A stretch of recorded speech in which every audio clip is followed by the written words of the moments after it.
धर्म, कर्म, विधि विधान और ज्योतिष की सटीक जानकारी पाने के लिए YouTube चैनल जीवन दर्पण को सब्सक्राइब करें और हाँ, अपडेट रहने के लिए बेल आइकन दबाना ना भूलें। देव तीन बतलाए गए हैं, ब्रह्मा, विष्णु और महेश। अब तीनों देवताओं में सबसे सरल और सबसे सहज शिव होते हैं। और जितने भी प्रमाण आपको मिलेंगे, शिव जी से ही लोग ज्यादातर वरदान प्राप्त किए। और शिव जी की पूजा करने का अगर व्यक्ति को सौभाग्य मिल जाए तो हमारे आपके हाथ की दुर्भाग्य की रेखाएं सौभाग्य में निश्चित परिवर्तित होती है, इसमें कोई संदेह नहीं। शिव जी के पास अपने लिए व्यक्तिगत अपने लिए कुछ भी नहीं। शास्त्रों से ऐसा प्रमाण भी मिलता है क्या कि स्वयं महेश स्वसूरो नगेश मित्रो धनेश तनयोर गणेश तथापि भिक्षा तनमेव मासीत बलियसी को पीन को समर्थ। महानाम देवानाम ईशः महेश शंकर ससुरो नगेश। ससुर उनके हिमालयों के राजा, पर्वतों के राजा हिमालय। तनयोर गणेश, पुत्र उनके गणेश। लेकिन मित्र उनके कुबेर। लेकिन फिर भी क्या करते थे, अपने भोजन के लिए वो भीख मांगते, लेकिन अपने भक्तों के लिए सब कुछ दे देते थे। भक्तों में ही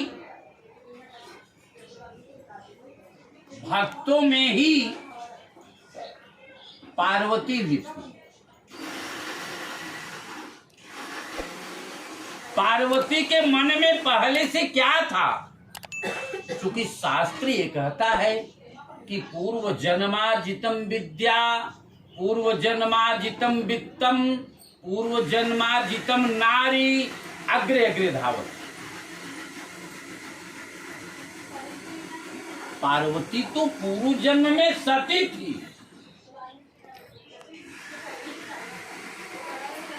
और सती के रूप में जब जन्म ली थी तो पिता से बैर था।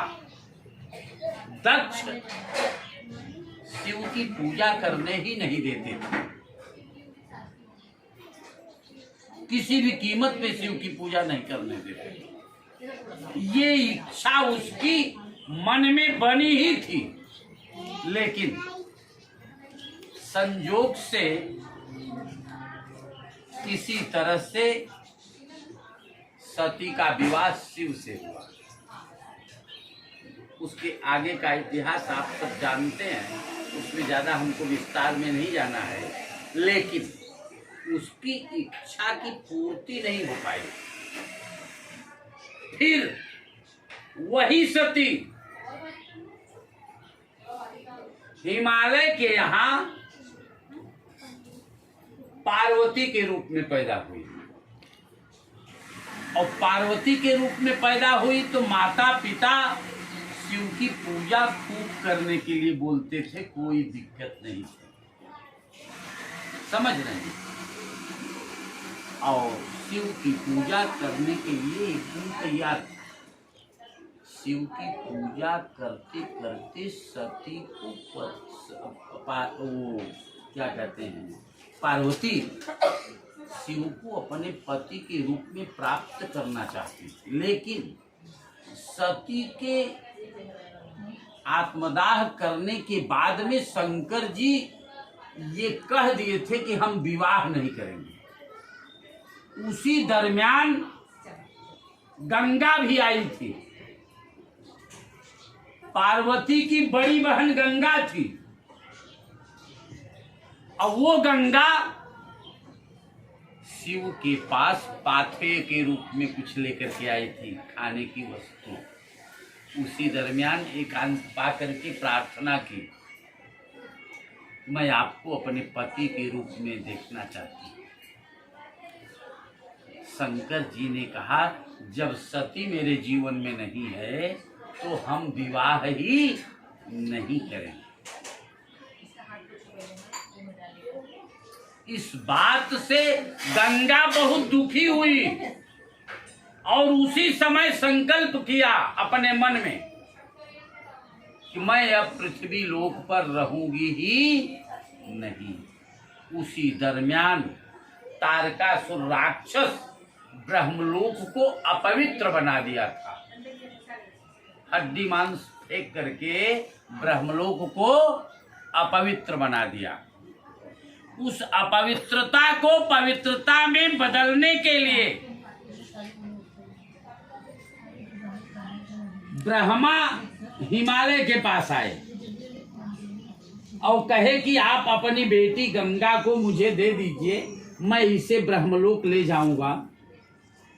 और ब्रह्मलोक में हड्डी मांस फेंक करके तारकासुर ने अपवित्र कर दिया है,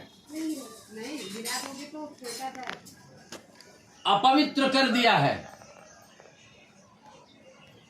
अपवित्र कर दिया है। हिमालय देना नहीं चाहते थे, केवल अकेली बेटी थी और पार्वती छोटी थी।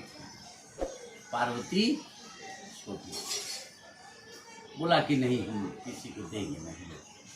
लेकिन गंगा जिद कर बैठी कि मैं अब पृथ्वी लोक पर नहीं रहूंगी, पिताजी मुझे जाने का आदेश करें। अब जब जाने वाला तैयार है तो रोकने वाला क्या कर सकता है। गंगा ब्रह्मा के साथ चली गई और ये कह करके गई कि जब शिव जी फिर मुझे बुलाएंगे तभी मैं वापस आऊंगी पृथ्वी पर, नहीं तो नहीं।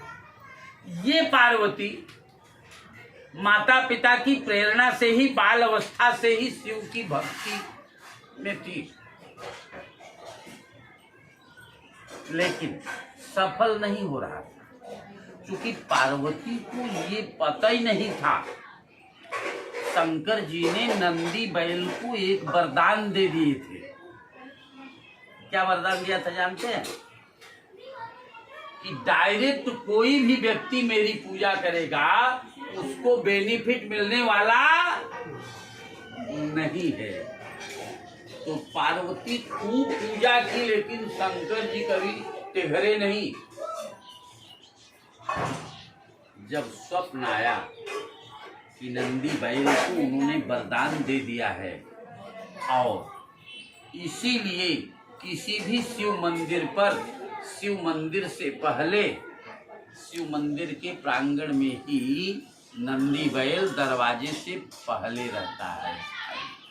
समझ रहे? तो पार्वती को ये स्वप्न आया कि तुम शंकर जी के पास जाने से पहले नंदी की पूजा करो और नंदी के दाहिने कान में अपनी इच्छा को जाहिर करो कि किस कामना से हम ये पूजा करने के लिए जा रहे हैं। समझ रहे ना? तो पार्वती शिव की पूजा करने से पहले नंदी की पूजा किया और नंदी के कान में कह करके तब अंदर प्रवेश की और शिव की पूजा किया। उसी दरमियान इंद्र ने कामदेव को बुला करके और शंकर जी की साधना तोड़ने के लिए बाण चलाने को कह दिया।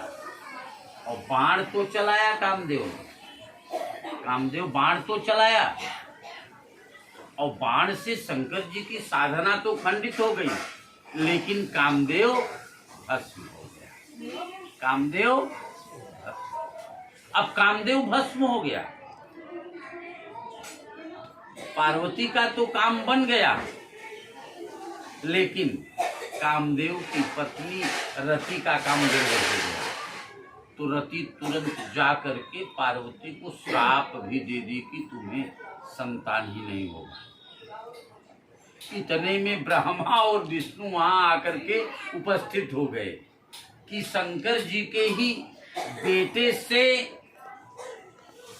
तारकासुर का वध होगा, ऐसा मत करो। कहा इनके उदर से संतान उत्पत्ति नहीं होगी, कृत्रिम व्यवस्था में संतान उत्पत्ति होगी। ये जो आजकल बेबी ट्यूब चला है, ये कृत्रिम व्यवस्था ही है। हाँ, तो ये जो खडानन आया, कार्तिकेय आए, ये बेबी ट्यूब की व्यवस्था में आए। पहले 6 कृतिकाओं के गर्भ में